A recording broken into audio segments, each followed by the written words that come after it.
Khawti khawatati, صباح الخير عليكم اهلا وسهلا مرحبا بكم يا جماعة الخير. J'espère que vous allez bien, j'espère que vous vous portez bien, j'espère que صبحتوا بخير. أزول في اللون والسلام عليكم. Nous allons dans cette émission vous annoncer le coup d'envoi. Ensemble, nous allons donner le coup d'envoi d'un grand feuilleton. D'un feuilleton qui était une enquête, en vérité, une enquête que nous avons menée pendant plusieurs mois. Plusieurs mois. Une enquête sur les coulisses d'un certain réseau de lobbyistes très puissants plus haut sommet du pouvoir algérien et qui sont utilisés, ce réseau-là est essentiellement utilisé par des dirigeants puissants actuellement du pays, que ce soit dans le clan de Abdelmajid Tebboune ou dans le clan de Saïd Chengreha à la tête de l'armée. Et ce réseau, c'est quelque sorte la boîte noire, est composée de plusieurs personnes qui sont en réalité les boîtes noires du régime algérien et qui sont les principaux artisans des opérations d'enrichissement illicite, de discussions avec certaines sociétés étrangères, ou là, les principaux artisans de certaines opérations de manœuvres politiques, des complots pour déstabiliser tel ou tel organe du pouvoir, tel ou tel dirigeant autre du pouvoir algérien. En réalité, nous allons vous expliquer dans ce feuilleton que le régime algérien, il est opaque, qu'il est très difficile à cerner et qu'il demeure l'un des régimes les plus obscurs dans le monde parce que les véritables décideurs sont toujours dans l'ombre. Et ceux qu'on voit, la facette, ont derrière eux des réseaux de lobbyistes. Qu'est-ce que c'est qu'un lobbyiste en Algérie? Un lobbyiste en étranger, c'est quelqu'un qui est payé pour défendre les intérêts d'un groupe, essentiellement d'un groupe d'intérêts économiques ou d'intérêts financiers auprès des décideurs politiques. En Algérie, c'est le contraire. Un lobbyiste, c'est une personnalité qui est influente, qui a des contacts, qui a un carnet d'adresse, qui entretient un réseau important au sein des autorités pour pouvoir parrainer une personnalité, lui obtenir un poste politique, lui obtenir une promotion, ou là peser sur les décisions d'attribution de marché public pour telle ou telle entreprise privée ou telle entreprise étrangère. C'est ça un lobbyiste en Algérie. Ce sont les décideurs de l'ombre. Ce sont les personnes qui sont employées par les décideurs, par la facette, par ceux qu'on voit au plus haut sommet de l'État et ils sont leurs bras droits ou leurs émissaires dans les opérations de corruption, de complot politique, des négociations secrètes pour recomposer un petit peu les rapports de force au sein du régime algérien. L'un des personnages les plus... On a commencé cette enquête et on a décidé d'en faire un feuilleton parce que nous avons découvert l'existence d'un personnage dont personne n'a parlé. Personne n'a parlé, personne ne le connaît. Et pourtant, c'est un personnage qui connaît, qui détient énormément de secrets sur beaucoup de dirigeants algériens et qui connaît de près le fonctionnement secret du régime algérien. Le personnage, c'est un homme d'affaires, il s'appelle Jamal Lorani. Jamal Lorani هذا حكينا عليه récemment dans l'affaire تاع ولد صالح زيتوني. ولد صالح زيتوني, on lui a consacré une émission récemment, si vous vous rappelez. ولد صالح زيتوني, c'était l'ancien Walid de Bjaya qui est devenu depuis le 22 mars 2022 directeur général des résidences officielles et des transports à la présidence de la République. درنا لكم une émission على ولد صالح زيتوني وحكينا لكم على les affaires secrètes de son entourage, son ascension secrète et comment il est devenu en quelque sorte le nouveau parlant du régime Tebboune. Vous pouvez revoir cette émission, j'ai du mal à la retrouver. En tout cas, on va vous la mettre dans la description. On va vous la mettre dans la description, ya jma'a, باش تقدروا تشوفوها. C'était une émission récemment, vraiment récemment. C'était au mois d'août. Voilà, plus exactement au mois d'août. Alors, هذا جمال لوراني يا جماعة الخير. سمحوا لي, je suis en train de la rechercher, mais bon, j'ai pas trouvé quand est-ce qu'on a trouvé cette émission. C'est un peu compliqué, on fait tellement de dossiers, tellement d'enquêtes, c'est impressionnant. C'est vrai qu'on travaille à un rythme très très soutenu et des fois c'est vraiment difficile de tout retrouver. Mais معليناش. يا جماعة الخير, هذا الفeuilleton, ce sera, je vais vous demander de le suivre particulièrement, avec beaucoup d'intention, parce que nous allons vous révéler des détails, certaines vérités, certaines anecdotes sur pas mal d'événements qui sont restés, on va dire, manipulés, cachés, dissimulés par le régime algérien. Alors, باش تفهموا جمال لوراني هذا واش يكون. جمال لوراني هذا كان صاحب au départ, le fils de Ould Salah Zitouni. Ould Salah Zitouni, avant qu'il soit aujourd'hui l'un des hauts responsables du palais présidentiel et l'un des hommes de confiance du clan Tebboune, et qui baigne dans des affaires et des opérations très occultes, comme nous l'avons révélé dans notre précédente émission que nous lui avons consacrée, Salah Zitouni était wali. C'était d'abord un haut fonctionnaire de l'État. Il a commencé par un simple directeur de l'urbanisme et de la construction de la wilaya de Beskra. Ensuite, il a grimpé les échelons. Là, les échelons, خدم la wilaya de Gardaya. Ensuite, il est devenu secrétaire général de la wilaya d'Alger entre 2009 et 2010. Ensuite, wali de Maaskar entre 2010 et 2015. Ensuite, wali de Bjaya, et là où il s'est fait remarquer, entre 2015 et 2016. Et c'est là où il a été ensuite limogé par les Bouteflika parce qu'ils l'ont suspecté, ils l'ont soupçonné, ils l'ont suspecté d'être très proche de Rabrab et d'avoir essayé de négocier ou de trouver un accord pour arranger les intérêts de Rabrab dans la wilaya de Bjaya, alors que les Bouteflika voulaient bloquer Rabrab, ils voulaient le bloquer, limiter ses activités et le contrôler. C'est-à-dire qu'il y a une émission que nous lui avons consacrée. Le 22 mars 2022, il revient au devant de la scène, il devient le directeur général des résidences officielles. C'est lui qui dirige tout l'ensemble des résidences qui relèvent du patrimoine de la présidence, qui met la résidence présidentielle de Seralda, qui met la résidence d'Ajnel Miter, qui met la résidence où habite actuellement Abdelmajid Tebboune, Idles Ibn Aknoun. On parlera de ce patrimoine un jour de la présidence, parce que les Algériennes et les Algériens ne connaissent pas ce que possède la présidence de la République. Là, on a un ensemble de résidences très luxueuses où pourrait habiter le président de la République, ainsi que ses invités, ses convives et les délégations étrangères.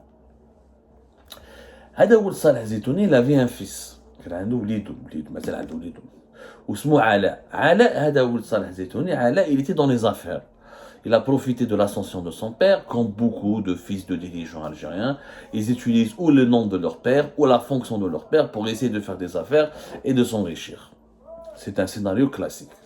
C'est à ce moment-là que Ala Zitouni fait la connaissance d'un certain Jamal Ouhrani. Jamal Ouhrani, c'est un businessman qui a découvert une combine. Quand l'Algérie s'est enrichie, Fiourt Bouteflika, etc., il y a eu une série de businessmen dont l'objectif était de se rapprocher des hauts responsables politiques et militaires, de leur proposer de faire du business avec eux, c'est-à-dire que lui, il ramène des entreprises, et, les dirigeants politiques et militaires l'aident ou l'assistent pour obtenir des marchés publics, et ils se partagent l'argent.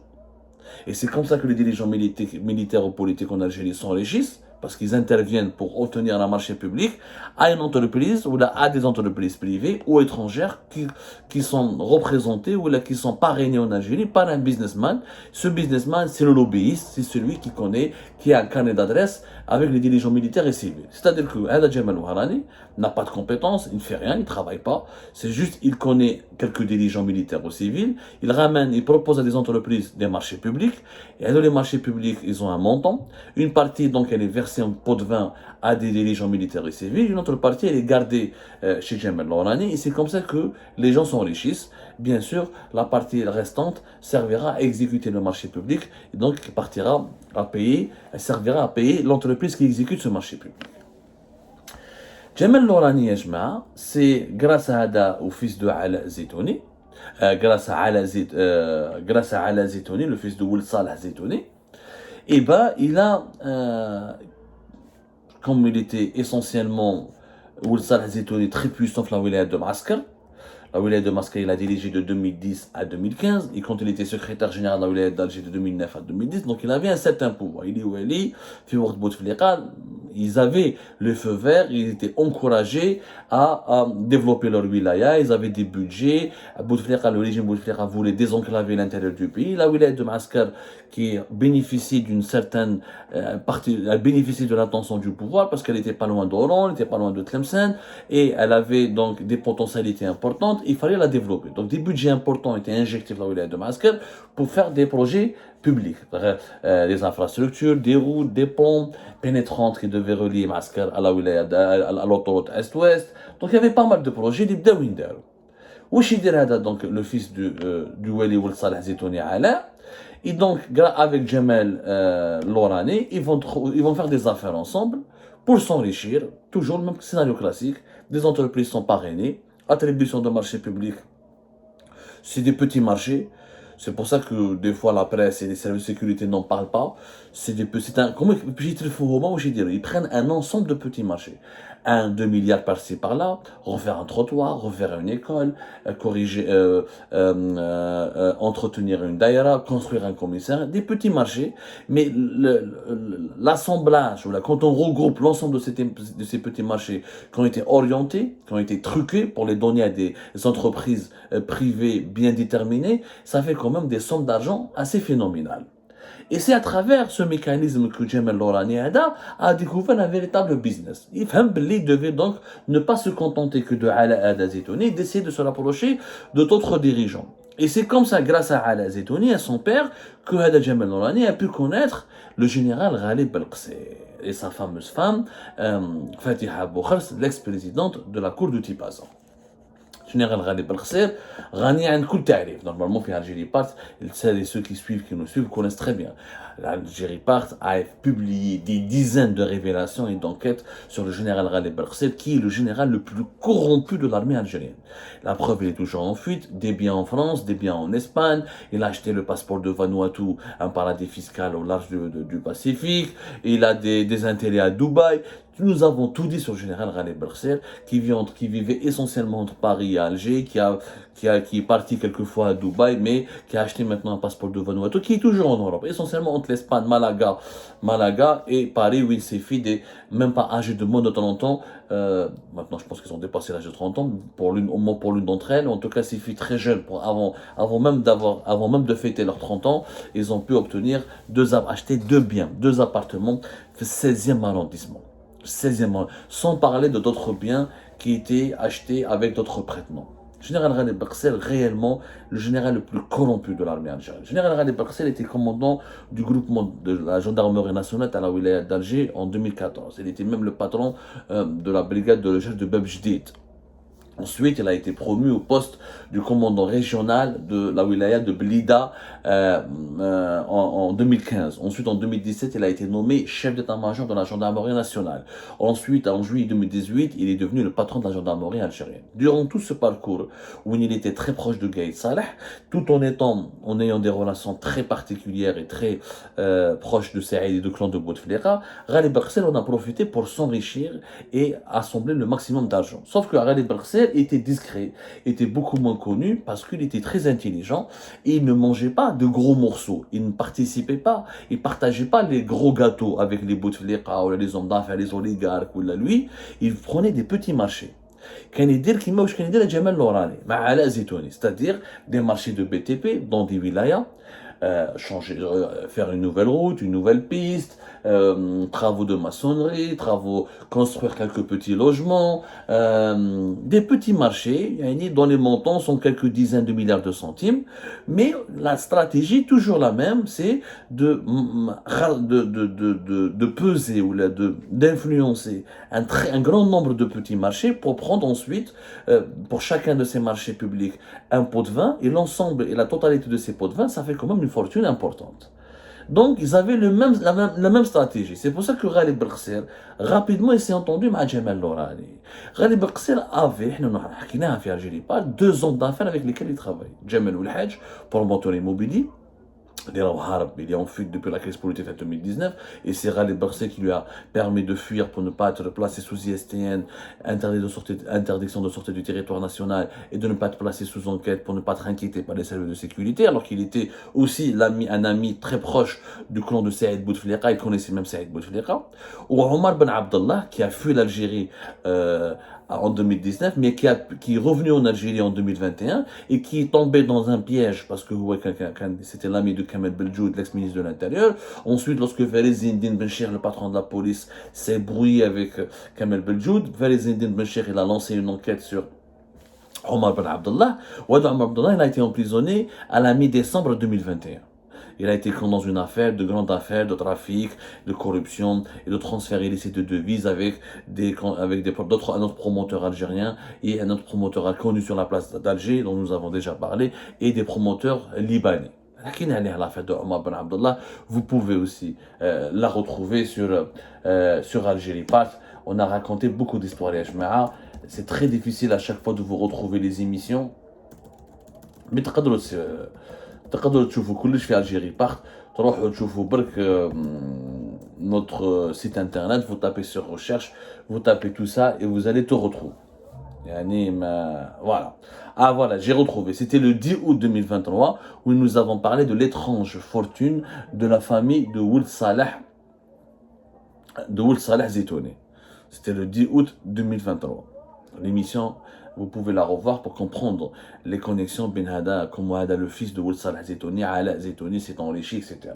Donc, même Ba'atada Jamal Lorani n'avait plus besoin de Ala Zitouni. Il a commencé à faire des affaires avec Ghalib Belghsel. Ghalib Belghsel n'avait pas que deux hommes d'affaires qui l'aidaient, Omar Ben Abdallah, comment s'appelle, Mohamed Ould Hajj. Ils étaient des partenaires de Ghalib Belghsel. Ghalib Belghsel leur fournissait une protection juridique, il leur donnait des informations, et il mettait à leur service, à leur disposition toute sa puissance de haut responsable de la gendarmerie algérienne, toute l'influence qu'il avait sur la gendarmerie algérienne, et en échange, les deux hommes d'affaires, il prenait des marchés, il partageait avec lui de l'argent, il lui donnait des pots de vin, il participait donc à ce qu'il soit, il l'entretenait. Mais il y a un troisième homme de l'ombre اللي ما يعرفوش الناس هو هذا جمال لوراني اللي اسمه الحقيقي هو جمال جربيب. Jamal Jerbib, qui est, encore une fois, l'un des personnages sombres et l'un des personnages du monde des intrigues du régime algérien. On va dire que la femme de Belghsel, Fatiha Boukhars, qui était devenue l'une des personnalités les plus influentes du corps de la magistrature en Algérie jusqu'à diriger le tribunal, la cour de justice de Tipaza pendant plusieurs années à l'époque de l'ex-ministre de la Justice, Tayyip Louh. Donc, Hada Jamal Jerbib est devenu l'un de leurs hommes de main, toujours, même technique, des marchés publics dans plusieurs wilayas du pays, là où Belghsel avait des contacts avec les wali, ou là avec les chefs de brigade, ou là les chefs de daïra, là où ils pouvaient influencer et intervenir pour truquer ou là pour manipuler l'attribution d'un marché public. Jamal Jerbib ramène des clients, ramène des entreprises, où ils partagent les pots de vin, ils partagent le bakshish. Jamal Jerbib est devenu essentiel à Belghsel parce que Jamal Jerbib informait Ghalib Belghsel sur l'adversaire numéro 1 de Belghsel qui était Abdelghani Hamel. Abdelghani Hamel, c'était l'ennemi numéro 1 de Belghsel. Tous les deux étaient originaires de l'ouest du pays, tous les deux étaient en rivalité pour gagner le maximum, pour conquérir le maximum de parts de pouvoir. Ghalib Belghsel avait peur que Abdelghani Hamel devienne un jour président de la République parce qu'il était choyé et bichonné par le clan Bouteflika. Le Bouteflika aimait beaucoup Hamel. Il y avait même, après 2014, il y avait même, Hamel avait des ambitions, avait même affiché certaines de ses ambitions pour proposer son profil, donc l'un des successeurs potentiels d'Abdelaziz Bouteflika. Ghalib Belghsel donc était parrainé proche de Gaïd Salah, et c'était lui qui avait, comme Gaïd Salah aussi ne s'entendait pas, on a se méfier beaucoup de Hamel. Donc Ghalib Belghsel était dans une sorte de configuration. Il était obligé d'être le rival de Hamel et donc il enquêtait sur lui. Hamel enquêtait sur Belghsel ou Belghsel enquêtait sur Hamel. Et alors et chacun de ces deux adversaires attendait, qui sont devenus par la force des choses des ennemis, attendait le faux pas de l'autre. Et c'est pour cette raison, lorsque l'affaire de la cocaïne a éclaté, en fin mai 2018, et Ghalib Belghsel, on a profité rapidement à saisir le dossier pour tout faire, pour incriminer Hamel et son entourage, et pour le faire tomber. Parce que Ghalib Belghsel a réussi parce qu'il avait le soutien derrière de Gaïd Salah. Donc, Jamal Jerbib, quand il dit des informations, il ramenait des informations précieuses et détaillées sur ce que les agissements de Hamel et de ses enfants à Belghsel. Comment? À travers Ala Zitouni, parce que Ould Salah Zitouni avait aussi des contacts et avait de très bonnes relations avec Hamel. Il a même noué une relation, on va dire, pas d'amitié, mais une relation, il y avait des affinités personnelles. Donc Jamal Jerbib est devenu très important. Très important. Je corrige Bark, le promoteur ne s'appelait pas Mohamed Ould Hajj, c'était Jamal Ould Hajj. Pardonnez-moi, Jamal Ould Hajj qui est en fuite, qui vit en ce moment entre le Dubaï et l'Espagne et qui n'a jamais été inquiété par les services de sécurité ni par la justice algérienne parce que Ghalib Belghsel a tout fait pour le protéger. Et comme vous allez le découvrir plus tard dans les prochaines émissions, Ghalib Belghsel n'a jamais fait l'objet d'une cabale judiciaire lancée par le clan Tebboune. ce qui est d'ailleurs étrange. Nous l'avons souligné, il n'y a que la justice militaire qui a émis des mandats d'arrêt internationaux contre Ghali Belkhser. Et ça, c'était Saïd Chengriha qui était l'instigateur de ces mandats d'arrêt internationaux, parce que Saïd Chengriha veut la tête de Ghali Belkhser, mais Tebboune ne veut pas du tout la tête de Ghali Belkhser. Il n'a jamais fait d'effort pour essayer d'obtenir la tête de Ghali Belkhser. Nous l'avons expliqué par maintes reprises, la peur, le chantage que pratiquait Ghali Belkhser, les informations confidentielles et secrètes que Ghali Belkhser détient contre Tebboune et son fils, Khaled Tebboune, le fameux disque dur qui regroupait toutes les informations et tous les documents et les pièces à conviction de l'enquête sur la cocaïne, le grand scandale de la cocaïne du port d'Oran, qui est toujours en possession de Ghali Belkhser, mais aussi l'une des raisons pour laquelle Ghali Belkhser ne fait pas l'objet n'est pas dans le viseur du clan Tebboune, du clan présidentiel actuel, c'est Jamal Djerbib. Parce que Jamal Djerbib, contrairement à Omar Ben Abdallah, il est en prison. Jamal Ould Hadj, il est en fuite à l'étranger. Jamal Djerbib, il est toujours sur place.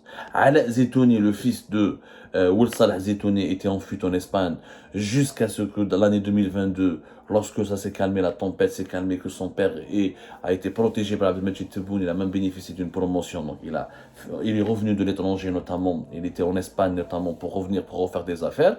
Mais Jamal Djerbib, à aucun moment il a fui le pays, personne ne l'a inquiété, personne ne l'a dérangé, personne ne l'a convoqué parce que son existence était quasiment méconnue. Il était très discret. Il était vraiment... C'est sa discrétion qui faisait un petit peu sa force. Et je m'arrête là, on dira plus tard dans le prochain épisode, vous allez comprendre pourquoi Jamal Djerbib aujourd'hui joue un rôle important, parce il a approfondi, il a continué son travail avec le nouveau système, il a noué des contacts approfondis au sein même du clan Tebboune. Il a établi des relations directes avec le secrétaire particulier actuel de Abdelmajid Tebboune, qui est Amir Hamadash. C'est ce qui lui a permis de devenir encore plus influent et encore plus intouchable. Vous en saurez encore davantage dans nos prochaines révélations, dans le deuxième épisode, Inch'Allah.